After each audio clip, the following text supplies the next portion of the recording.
Bây giờ chúng ta xuống một cái con khe để đến điểm đóng trại tối hôm nay. Như là Tâm đang dẫn đường cho mình để tụt phía sau nhiều quá nên là Tâm phải đứng lại chờ và dẫn đường.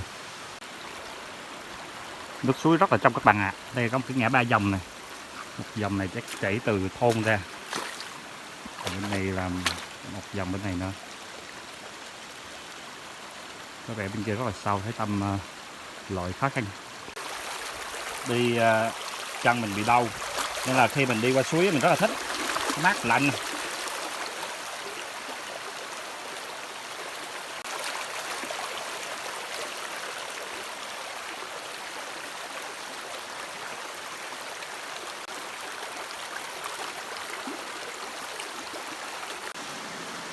Các anh đang chuẩn bị làm một cái chòi lá ở đây, che bạc và ngủ trên bãi đá tối hôm nay.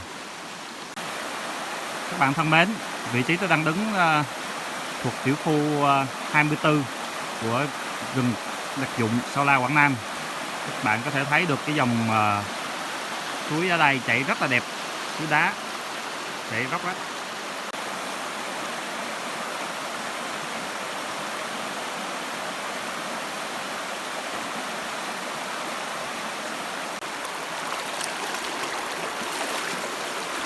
Suối rất trong các bạn ạ. Đây là chính giữa dòng, rất nhiều đá. Long cùng các anh em đang đi lấy củi. Ôi rồi. Bên này thì Vinh đang chuẩn bị rửa nồi. Đóng cắm trại bên bờ suối rất là tiện các bạn ạ. Có nước một bên, làm gì cũng được. Các bạn thân mến, đây là một cây chè suối, hay là trà suối á, và trái đỏ, rất là đỏ. Chúng ta có thể thấy quanh đây, quanh khu rừng ở đây, các bạn thấy bên kia này, rất nhiều trà suối đang chín rất nhiều. Và chúng ta hãy tìm vài trái chín ăn thử nha. Nghe các anh nói thì cái này là chim nó hay ăn. Ui sâu anh ơi, có con sâu à. Rồi tìm trái khác. Trước khi quay cho các bạn mình đã quất một phát rồi. Chạy luôn, sợ gì sao. Béo quá. Ồ, sâu, nhánh này sâu à.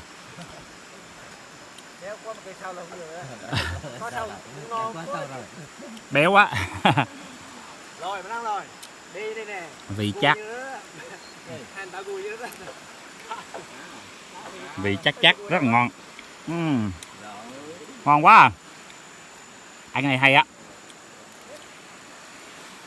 Để mình ăn giùm các bạn nha. Mời các bạn. Quá thơm ngon luôn.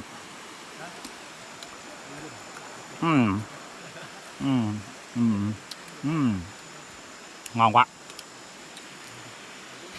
Đi mệt mà tới đây có những trò ăn cái này tiêu khiển cũng vui. Lemon vừa đào một cái trồng một cái trụ và cột cái sợi dây đây để làm tấm tăng, căng tấm tăng. Tối nay là một cái láng nằm dưới đất tạm bợ để mai tiếp tục hành trình. Bây giờ mình sẽ làm trại như thế nào anh Lemon? Trại là vẫn làm như thế này. Đây là trại đầu tiên mình làm đơn giản để không có chặt cây cối, với lại nên là đơn giản anh em ngủ qua đêm. Là sẽ căng tấm bạc lên đây đúng không? Qua cái sợi dây này. Tâm đang chặt củi. Trong rừng thì củi khô rất là nhiều. Mấy cây trôi dạt trên bờ suối. Và chúng ta chỉ cần chặt nó ra và sấy thôi là có thể đốt được. Mọi người phân công mỗi người một việc. Ở dưới suối thì Vinh và các anh đang rửa bát. Trên này là chặt củi. Môn thì bị làm một cái bếp giả chiến ở đây. Cường đói quá nên đành ăn mì tôm tạm. Hảo mì tôm chan nước mắt. Mì tôm hảo này, mở gói mì tôm ra rồi cho anh cho bị dầu không? Không hả? Muối thôi. Tại vì muối rồi. Ăn mì dầu là cái mì dầu rồi. Dạ. Để hôm nào em làm một cái review cái này, ăn thử cái này cho em coi bạn. Dạ, cảm ơn anh. Ngon quá. Mì háo háo của Asicook. Chữa cháy. Chữa nói. Ngon bọt không? Chị đó. Ghê quá. Mới cho mượn đèo đó. Rồi. Tài. Hử? Tài. Tao cũng ta hả? Cái đeo thử nè. Môn đang sắp đá lại làm cái bếp lại.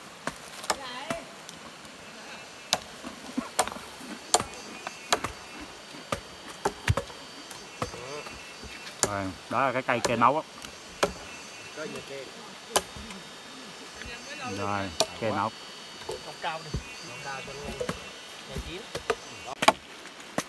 Thích chặt cây, chặt củi, chặt mở miệng. Bạc lá mà. Mọi người đang canh bạc lên rồi. Giờ canh đều nó lên, cao lên nữa là có thể thoải mái ở được dưới này. Tối nay là nằm ngủ đang lóc dưới đây. Mình đang đào cho đây một cái lỗ nữa để trồng thêm một cái cây trụ chống cái tấm tăng lên. Thì để đào rất là vui. Làm một cây nữa đi anh Môn.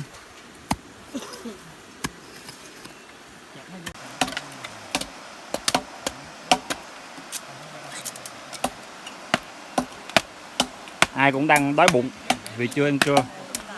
Ăn trưa tạm tạm thôi. Giờ nên là khẩn trương làm bếp nấu cơm. Tâm sắp mấy cái cây củi ở chỗ này để làm gì Tâm? Để khỏi ẩm ngược lên đúng không? Đốt ở trên đốt xuống luôn.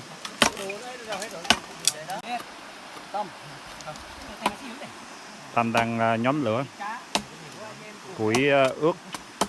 Củi thì dưới suối rất là nhiều, bị ướt nên phải chẻ nhỏ nhỏ ra nhóm nó mới cháy.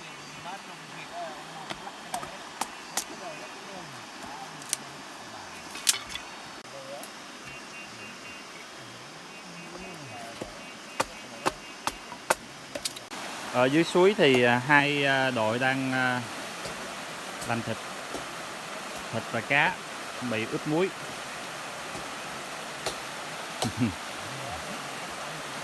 Khi mà về nhà thì cảm giác nhớ nhất là cái mùi thịt thúi anh.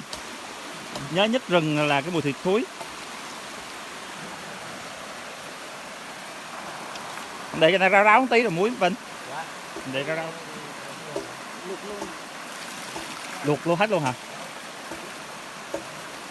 Ui ngon quá. Thấy vú heo nữa kìa.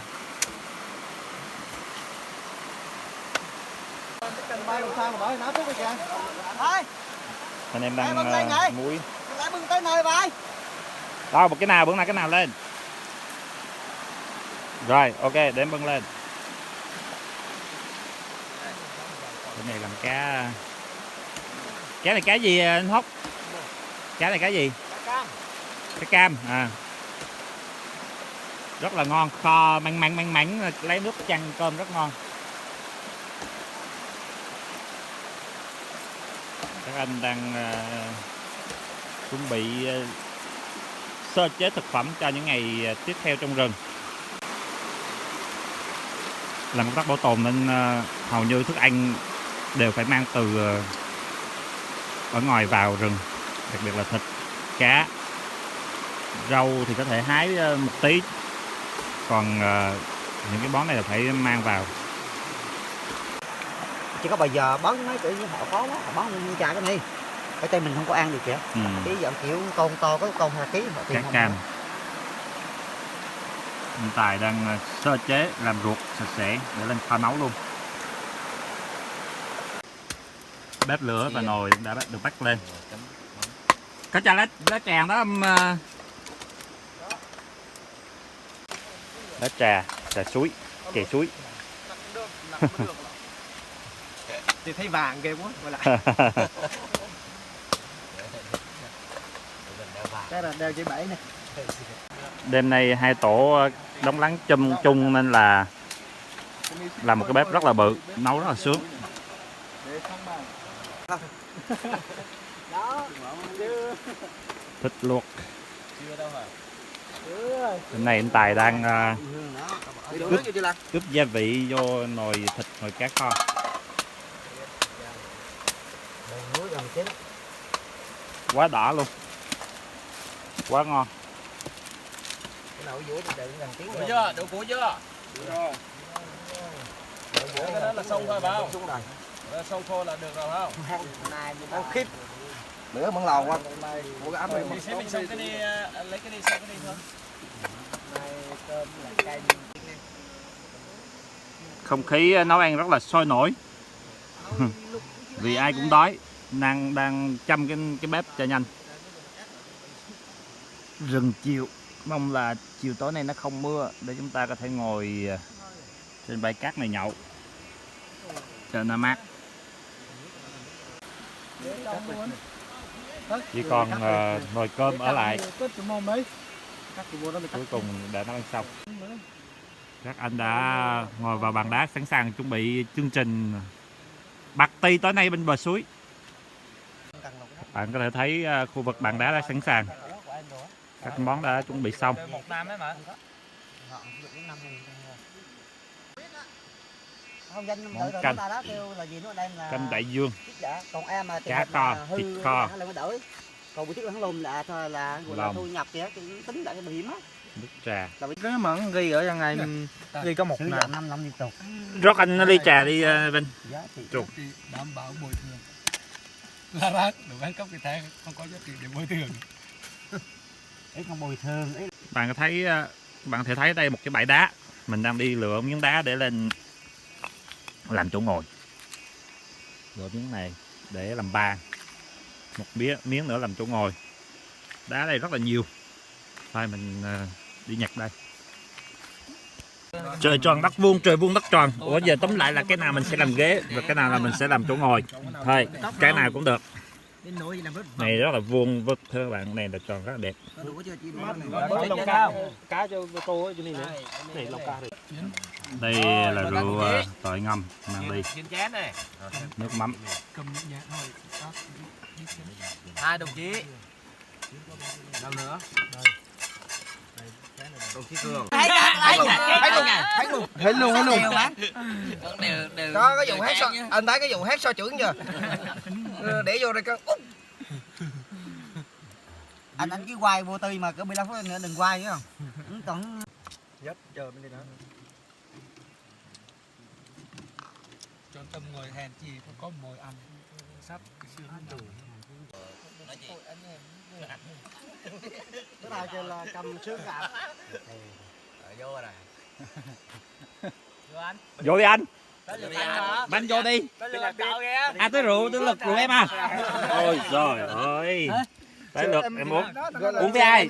Bên à, đăng ly nha. Trăm nghe. Âm lít. Ẩm lên. À thôi đừng có âm chi. Không, cho Vinh uống. Đồ nó Ông lít lại chi nữa anh? Không biết là mình nhấp môi thôi. Tiền gì có xin 5 đâu. Trên bụt đó.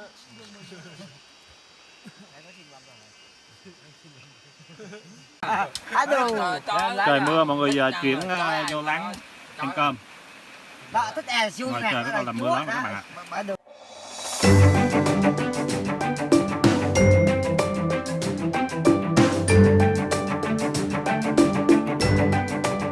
Chúng ta có thể nhìn thấy cái láng trại của nhóm bên kia. Các anh tới qua ngủ trên bãi cát. Xe ấm ấm. Đây có một cái bảng chỉ dẫn hướng đi của làng Á Uôn.